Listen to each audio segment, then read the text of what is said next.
Welcome to the forecast. To my right, we have AP18. Alex, how you doing? Hello, everyone. And to my left, DW himself, Garrett. How you doing? Doing good. This is the Wednesday Comics forecast. We are here to tell you about the comics coming out for June 20th, 2018. That's the third Wednesday in June. We're getting close to the end of June. It seems like every month, boys, this thing rolls by faster and faster.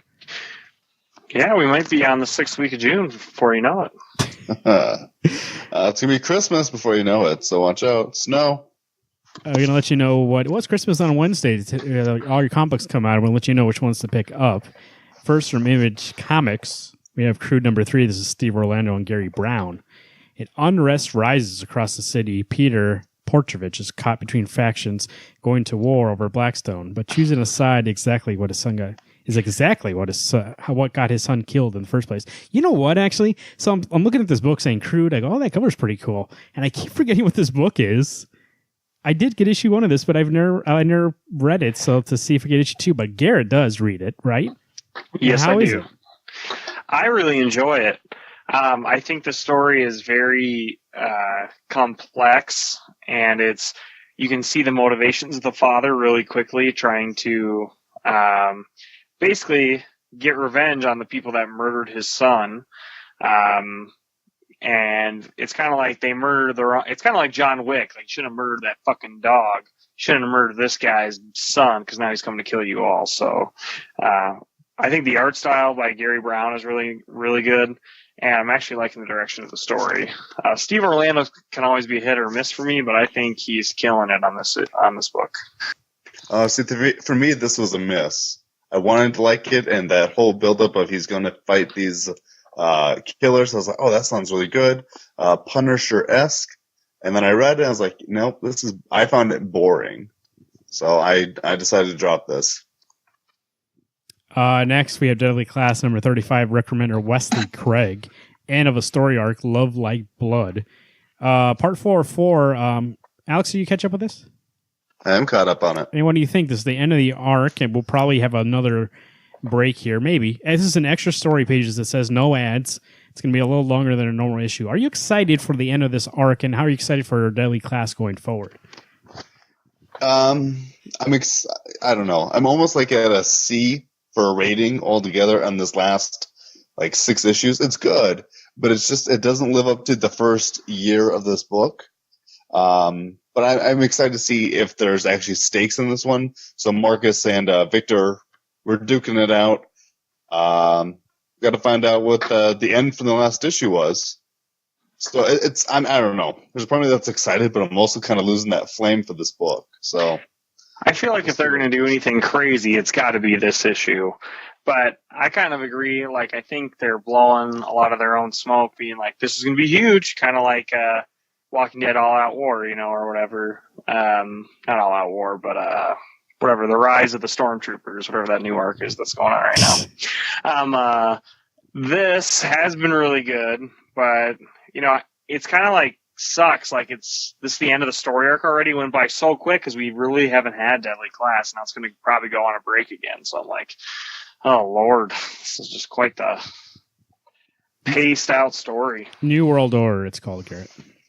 New World Order, sorry. Got it confused with every other arc ever coming out.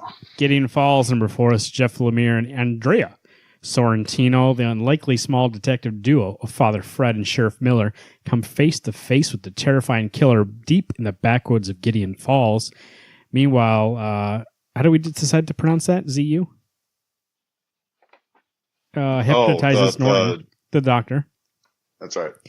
And they begin to unlock the secrets of his childhood, his uncanny link to the horrifying Black Barn, with a terrifying variant cover from Dustin Nguyen. Gideon Falls continues tomorrow, and I think, I'm not talking out of school here, that it's one of our favorite books, and we're all looking forward to it. Is that right, Garrett?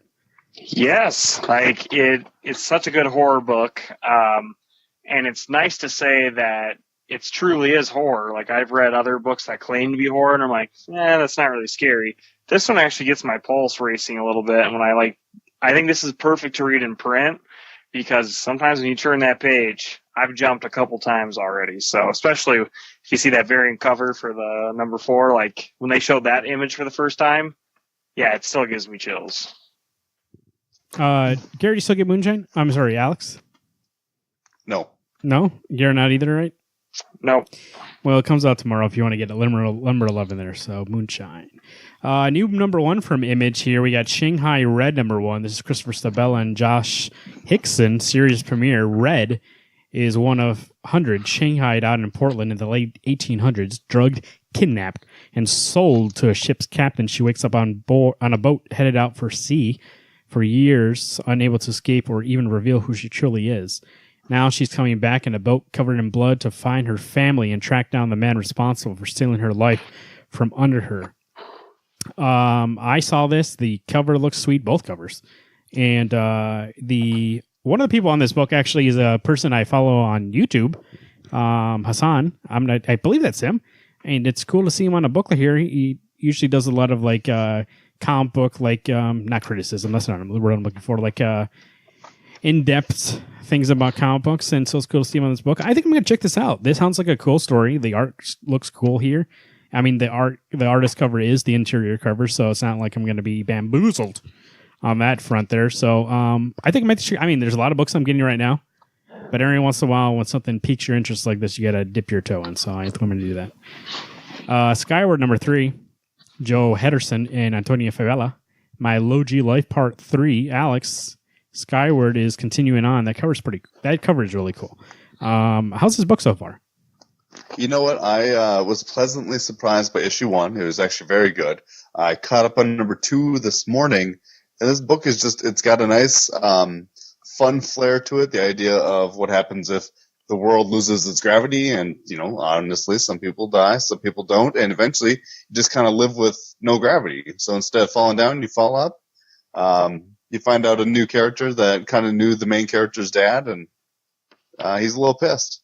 It's good. I'm really looking forward to issue 3. It's a strong book, and it looks beautiful. It does, and I think like it right now, anyways. I'm not saying it's going to stay that way constantly. I mean, it does feel like an all-ages book that has a more serious tone to it. It truly is like a fun fantasy, like science fiction, basically, to read. And I think you still have time. Go back and get issue 1 and 2 and jump on this before it gets too far out there, so you can keep up with it. But this is definitely worth having in issues. Dark Horse Comics Black Hammer Age of Doom number 3. This is Jeff Lemire and Dean Ormston. The Eisner-winning superhero saga returns with lots of revelations. Lucy Weber, a.k.a. Black Hammer, continues her journey into Dreamland back to the farm, leading to a confrontation with the mysterious Bereaver. At the same time, both Abe and Barbie giving one last shot at salvaging their love lives. Garrett, we're 3 issues into the next part of Black Hammer. How's it going so far? I'm really liking it. I think this volume has been able to, like, very much so bring out what you want to know about Lucy Weber's character. Like, who is she besides being Black Hammer's daughter? Who is she as a hero? I think also they're kind of doing that good A plot, B plot, where B plot right now is the Black Hammer crew that we are used to, that we've come to know during volume 1. So they're still being included in this book, but a big chunk of the story goes to Lucy Weber. But I'm glad that we're getting both stories still instead of just one story. I think Jeff does a good job of combining the A and B. And actually I think he does a good progression on timing. I was concerned that we're going to spend all this time, and I'm going to call it Limbo, the first place that Lucy ends up in. She goes through a portal gate, ends up somewhere else. Oh, wow, that's nice. And then again, we keep moving on. So this was a good surprise for me. I was a little worried about this book, but top notch. But I should never second guess Jeff Lemire. He nails it every time. IDW Publishing, that's the Ideas and Design Work Publishing. TMNT Universe number 23 says William Fiata, Pablo Tuncina, and Freddie Williams II on the cover there. Everyone's favorite party mutants, Michelangelo and Mondo Gecko, hit the town on a quest to help their friend, Mutagen Man. Little do they know they're walking into the hands of a deadly enemy. Alex, TMNT Universe, how are we going? It's good. The last issue was about the Utroms, which is what Krang is, a brain. And Triceratons, obviously mutant Triceratops. Donnie is doing this intermediate work, trying to get them to be friends and not be enemies. So now we're starting a new arc. So I don't know anything to expect other than Mondo Gecko and Michelangelo are going to be hanging out, eating pizza, and being bros. So I'm excited to read this. This is actually one of those strongest books. It doesn't always revolve around the turtles, but it revolves around characters that I myself like. I know Garrett wouldn't probably like this book nearly as much, but it's a good read. I don't know. That art's pretty good. TMNT Urban Legends number 2. This is Gary Carson and Frank Fosco. This is the entire TMNT Volume 3 reproduced for the first time ever in full color glory, and then also they're going to finish it. This is the one that came out from Image, right, Alex? Yes. And watch out for that cover. Easy now. Alex, what's this? How's this book been? 2 issues in now? I read issue 1, and I'm a huge Turtles fan. That was hard to read.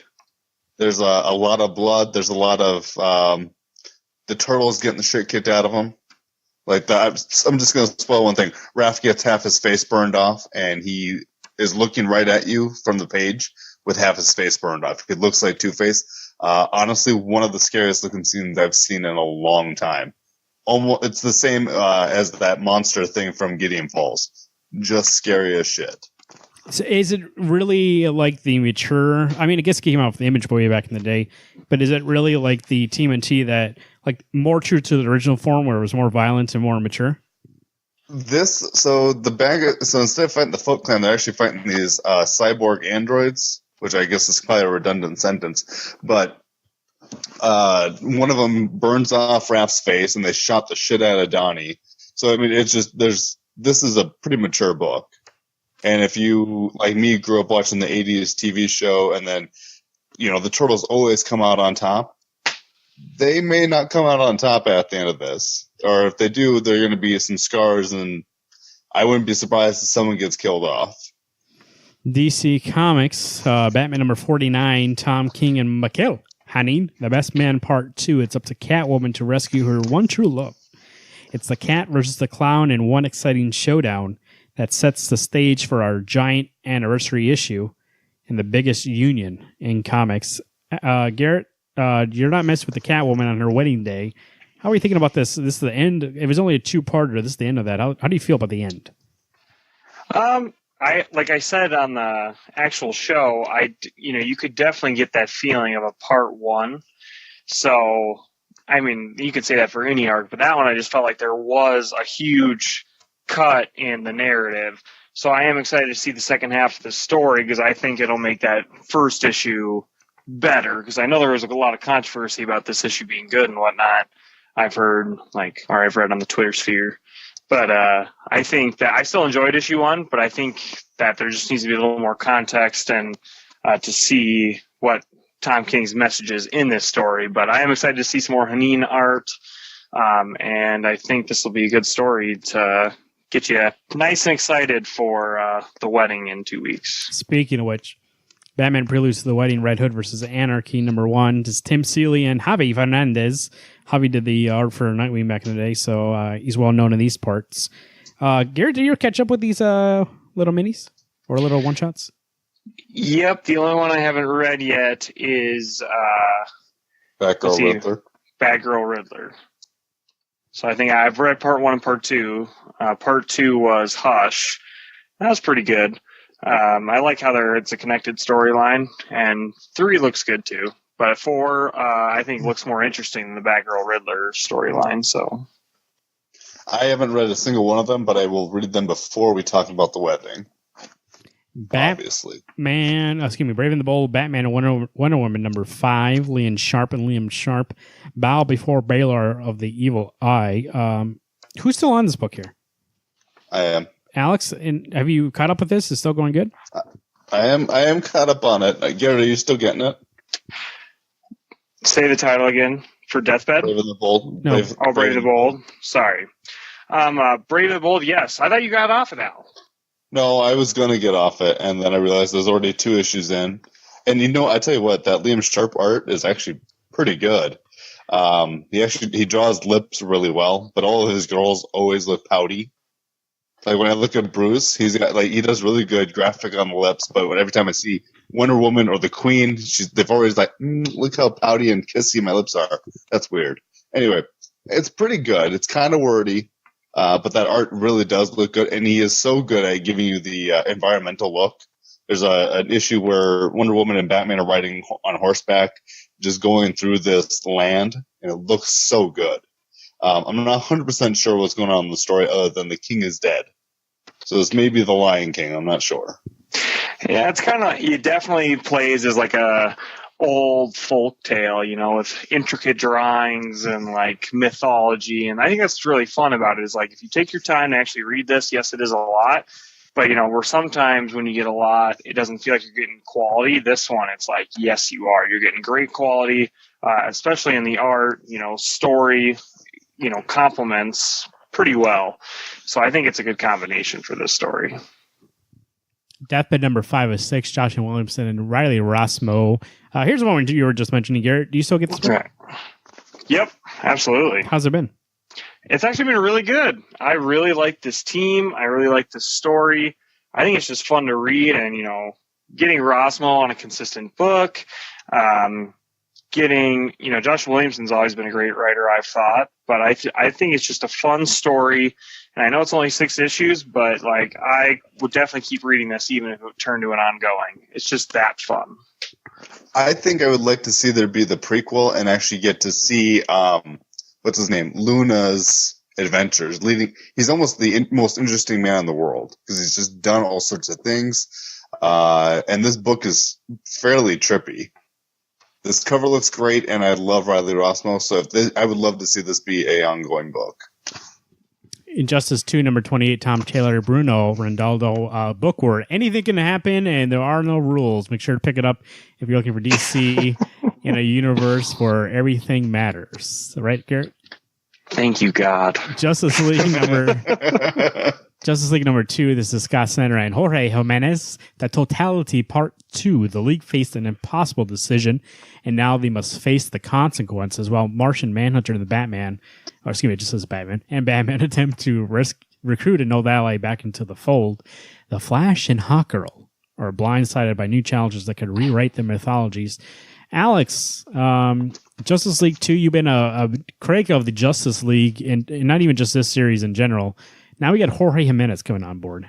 He was on part of the No Justice every once in a while, but what do you think about a Justice League issue, Jorge Jimenez, in this storyline? I think Jorge can nail this book. He's a strong artist. When he did that issue 7 of Superman, one of the best issues ever put out. I'm hopeful for this book. I want to get into JL, and I know that when we talked about Justice League No Justice, I really had nothing polite to say. I want to like Scott Snyder. I'm just apprehensive because he's kind of burned me in the past, but I really want to get into the JL. I need to have JL, and I want to have an Avengers book so I can be part of this big world.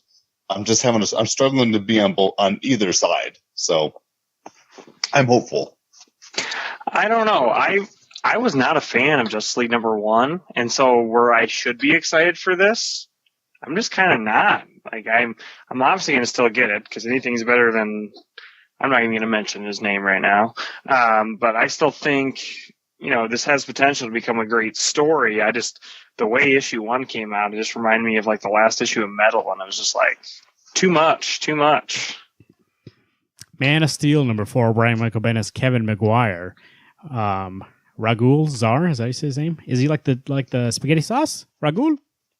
Has committed a string of atrocities across the cosmos that have led him to the Fortress of Solitude. And now Superman and Supergirl plan to crush his schemes, but even two Kryptonians enough to stop his sinister mechanisms. Oh, that's Lois in the cover. I thought this was going to be really weird for a second. Alex, Garrett, how's this book been going so far? We haven't really talked about it in a couple issues. We're 3 in to what would be Brian Michael Bendis putting a stake in your heart. Is he actually doing that, or are you okay? No, I don't think he's breaking my heart. I actually think he's doing a great job on this story. I think, there was one point, issue 1 was actually really great. I think he he's a great writer of Superman as a character. I think his Clark Kent needs some work, to be honest. But, you know, they said with this series that each issue would be something crazy. And, you know, I was talking to Alex. I don't know. I didn't really hear your thoughts on it, Marvin, but like issue 2 didn't really do anything. It was kind of like, here, this is just filler until we get to the next big thing. And so I thought like that didn't really need part of the weekly series, but issue 3 was so powerful and emotional, and something happened in issue 3 that's probably going to piss off a lot of people that are fans of Superman, but I think it was used in a way that you can move forward with. I don't want to spoil it, but I mean, there's a certain plot device used that it's going to move some of Superman's mythos forward, as opposed to like, well, we'll get to that when we get to it. So I don't know. I'm enjoying a majority of this series. You know, there's still potential for heartbreak, but as of right now, I'm enjoying the ride. Wildstorm number 14, Warren Ellis, John Davis Hunt, John Litch, ex-director of I.O., traveling to America to warn the subjects of his most secret program that the current heads of I.O. may know about them. What Lynch did to them in Project Thunderbook, how they changed, and where they're hiding. He may be a day too late to help Alexandria Fairchild, waiting in the middle of nowhere for people to come and kill her. Alex, you caught up with this? Yes. And with 13 in, we're over halfway. How are you enjoying the Wildstorm? You know, this book is good. There are some, like this issue 13 had a good mix of art doing the storytelling and words. This book in general sometimes can be kind of wordy, but that Davis Hunt art is amazing. Probably one of my favorite artists out there now, because he just does such a good job of giving you that realistic look. And then in the last issue, I don't know if you guys are caught up on it, you get introduced to these creatures, and they look amazing. It kind of reminded me of reading Clean Room, which I never did finish, but there's a lot of detail, and I am excited to get into this expansive world, because it's not in continuity with any of the other DC books, right? Is this technically an Elseworld thing? Or does it take place with the JL and all that? No, it's in its own universe. Yeah, its own universe. It's okay. Then otherwise, in itself, that's great. Otherwise, Constantine will murder us all. Yes. Marvel Comics, Amazing Spider-Man. Let's get somber here for a second. Amazing Spider-Man number 801. Dan Slott, Marcus Martin. After 10 years, Dan Slott's final issue of The Amazing Spider-Man is here, and he isn't pulling any punches. Joined by one of the best illustrators in the biz, Marcus Martin. I do agree with that. Amazing Spider-Man 801 is one of the most emotional, heartfelt tales, not only in Dan's run, but in all of mighty Marveldom itself, and is one Marvel fans around the world do not want to miss. Two things about this surprise me. Marcus Martin hasn't been a regular artist on this book, so it's cool that they're bringing him in to do this. We saw him recently in The Barrier. And he didn't do that recently. That's a reprint, but I mean, that's the last time we've talked about him. And it surprises me. Issue 801, Dan Slott's last issue. I mean, they might be helping people recover from 800. It's only $3.99. Oh my god! So surprised. That's true. That's true. Alex, what do you think? The final Dan Slott issue. What do you think about it? I'm hoping that a nice bow can be put on this. I'm not a fan of Dan Slott by any means, but I also want him to end strong, and I want him actually to fulfill that epilogue that we need. I want to see people be happy and just move on, so that when Nick Spencer hops on, he's got a fresh slate to build up a Spider-Man. I miss the Spider-Man. I want the Spider-Man. So I'm excited for this book. I'm excited to be done with it. But I'm ready for there to be stakes and to be satisfied after I've eaten. Eating meaning read the book. I don't know. 800 was so poor of storytelling that it's kind of like when you make it to the, I don't know, I'm not going to make a stupid metaphor. It's time for him to go. we're ready for Nick Spencer. I think that he's burned down every single storyline that he's ever tried to do. I mean, he's had some good stuff, but I think he's just run out of material, and it can tell, like, you have been on this way too long. A decade is way too long for somebody to be working on one character. You need to give someone else a chance, and it's just time to go. I think with Martine being on this book, maybe we'll get a chance just to have some good, solid artwork telling us a tale or portraying those feelings that the characters are having. Maybe Dan Slott won't have written and talked too much during this issue. Avengers number 3. This is Jason Aaron, Ed McGuinness. Is anybody still getting Avengers? Yeah, I am. Yeah. I never picked up issue 2. I didn't like 1 that much. But I did see, I'm bringing this up for 2 reasons. One, I want to ask Garrett, how's it going still? But also I noticed that the next arc is going to be art by David Marquez, which I think is enough for me to jump back in to check out those issues and see how they are. I mean, if it's good David Marquez, yes. But we'll see. How's it been so far, Garrett? 3 issues in, or 2, excuse me. I'm really enjoying it. I think this is a pretty good storyline. You know, I've tried both volumes the last 2 volumes that have come out of Avengers, and it's them just kind of like twiddling their thumbs, accidentally falling into one thing. So I think this is, I know Jason Aaron always has a plan for his book, so at least there's that kind of like keeps me interested. And I think, I mean, I know you guys are always going to compare this to Hickman's run, but I don't have a problem separating the 2 and knowing that this is never going to be like that run. So I'm excited. I just like it for what it is, and I do like the team a lot. I think it's fun. I think the team is great.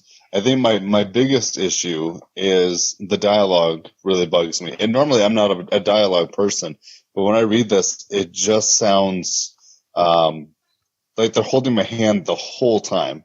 And like they've super glued my hand to their hand so I can't even get free. There's nothing for me just to wander on my own, and that kind of bugs me.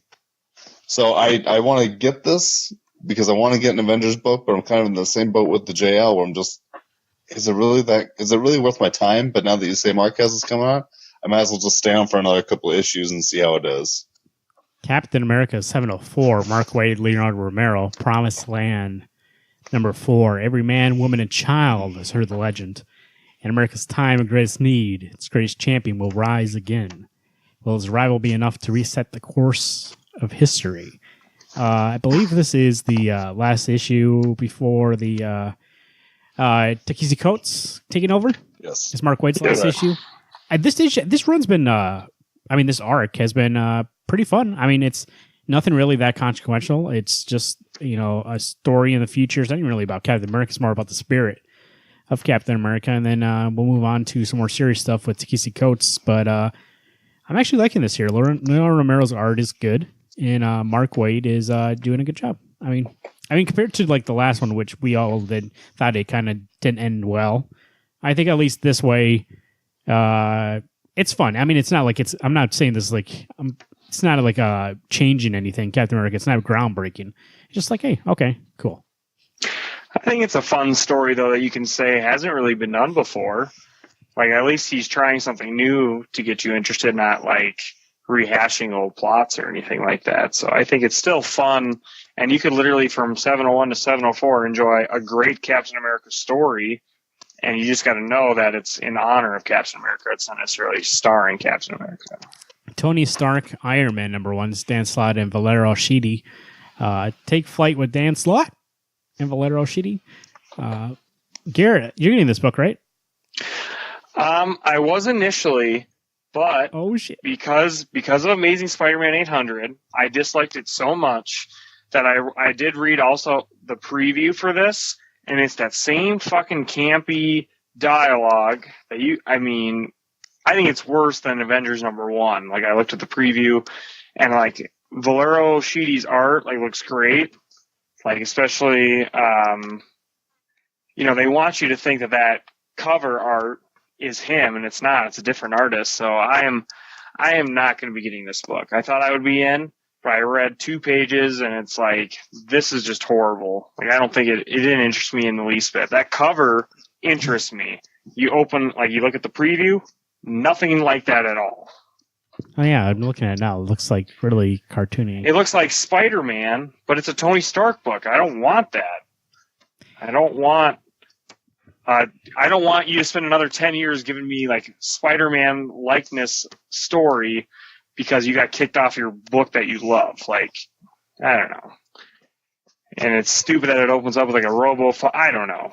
Like the art looks good, but still.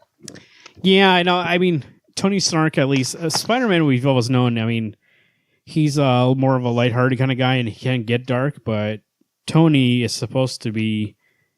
It's supposed to be. I mean, I want to say serious, but it's not supposed to be the same kind of flavor as Spider-Man. But recently, because of the way Robert Downey Jr. has played him, people try to make it him that way, make him the kind of quippy, kind of funny guy, and like Spider-Man is. So I think that's why the book's going in that direction. Why Dan Slott's on it now, because they wanted to make it a little bit comedic. Just what I believe that's the reason why. If you want to go back, Garrett, a little recommendation for you. Read Matt Fraction's run, Invincible Iron Man. I think that's what you're looking for. Well, I've also read Ultimate Iron Man, and he's nothing like he is in the movies in that either. Mighty Morphin, this is from Boom Studios. Mighty Morphin, Power Rangers number 28, Kyle Higgins, Ryan Fata, Danielle Dinta Nikushio Bakken. The Mighty Morphin team splits up into two strike forces, one with RPM and one with Time Force, to battle Draken across worlds even as old hope seems lost. Alex, you caught up with the Shattered Grid? I am. And how's Mighty Morphin going? I was telling Garrett earlier today, so I've been reading Mighty Morphin, and then I've been reading the next issue of Go-Go. They kind of tie together, and they really don't. I love Go-Go. Mighty Morphin's good, but it's not nearly as strong. And I think a part of it is that it's so broad when you read the Mighty Morphin Power Rangers book, where when you go to Go-Go, it's about the characters, it's about Tommy, and it's about training and all them. So it's I've enjoyed it. That's always been the case, though. That's the point of each book. Is the one to get the character right. I don't know. I think for me it's great. It is fun to read. It's fun to see this stuff. But as right now, not a whole lot is going on. There's a lot of getting the team together or trying to find people who can go up against Draken. And I think you're reading this story wrong. I think you need to be paying attention to what Drakon's motivations are. I think that's kind of been the underlying thing of this story. I think you're looking at the wrong perspective of this book. Well, they don't spend enough time on him then, because that's the whole point. He's the freaking villain.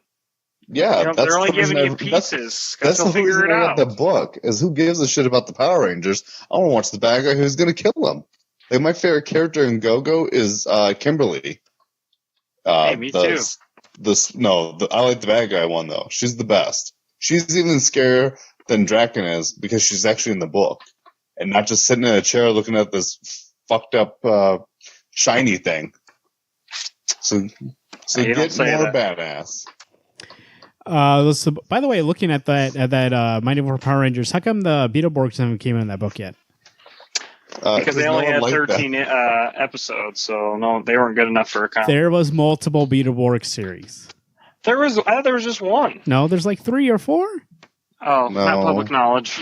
No, I'm pretty sure there's only one. The first season they were red, green, and blue, and then the next one they were gold, silver, and bronze or something. Look it up. Doing it right now. That's the comics coming out for June 20th, 2018. Holy shit, it got to 88 episodes? Catch up, buddy. Damn. Alex, which one are you looking forward to the most? You know what? I don't even know. That's a hard question. Normally, there's one that sticks out to me. Not much coming out. That's the thing. I mean, I've gotten a good chunk of stuff, but there's nothing that's just, can't wait to read it. Excuse me. Let me think about it. Come back to me. Garrett, what book are you looking for? I'm going to give it to Man of Steel #4. I think that things are turning around in this book to the point that I'm ready for this miniseries to be done because I want my Action Comics 1001 because that's just fucking awesome, and I want the storyline to get going. Like I'm sick of all this buildup with this Rogolzar. So I think that we're obviously getting a little taste as we go for each issue, and I'm just ready to get to issue 6, find out what happened to Lois John, and then move on because I know it's going to be heartbreaking. I got it. Okay. Black Hammer, Age of Doom, #3. I'm looking forward to getting Falls number 4, Jeff Lemire and Trino Sorrentino. That should be ending. I mean, that arc should be ending soon, probably 5 or 6. So we're getting to that point in the story where it's 4, and it's kind of that's where the climax happens. So I'm excited for this issue. A lot of good books this week. Not a lot, like I said. Well, this show is already only 35 minutes long, so it's a very short week. But things come into flash all the time, like the weather today, right, Alex? Oh, you know it. I tell you what, today I was outside doing my meteorology, weatherology work. Saw the clouds coming. I said, it's going to rain here shortly. Walked inside. 10 minutes later, raining. I looked 2 seconds later, stopped raining. Flash of lightning came, rained some more. It was like a cartoon outside. I put my raincoat back on, went outside, walked the dog, also wearing a raincoat so he didn't get wet. It was beautiful. When it's raining hard like that, sometimes in these potholes, the water kind of rises up. You get mini lakes. Garrett, when are you going to take care of these mini lakes on the road? You'll have to contact the city about that. But I agree with you guys that there's a lot coming out. It's a quantity versus quality issue this week. We're getting a lot of quantity, but is quality up there? I think there's some things if I skip this week and went to the next week, I'd be more excited for next week. I don't know if you actually heard us because I said nothing was coming out this week, quantity wise. My image books, I'm excited. I know. I don't know what you're saying about there's not a lot coming out because I feel like I have a lot of books coming out. I have 2 books. Yeah, well, you only get 2 books, so it goes hashtag SOS1, Marvin, me, Alex. So. Just kidding. I think it goes Alex. Me. Yeah, I think it goes you and then Alex. Alex always gets the most. I think I've got less than Garrett this week. Oh well, he gets a lot of stuff that is unreadable anyway. So you're unreadable. Wednesday Comics 4. I said that already. Why am I going back to that? You want to go back to that? We're in a loop here. We're in a constant loop, as we figured out from Shield last week. And I've been thinking about time recently. Like I said, this episode's kind of short. We've been dealing with a weird time issue outside with the clouds. It rains 1 second, it doesn't rain the next second. We're in a constant loop here. And I just want to let you know to stay in the loop with Wednesday Comics. My name is Marvin. I am the weatherman, Alex. I scratch my head, I'm Garrett. Hey everyone, stay dry and keep reading those books.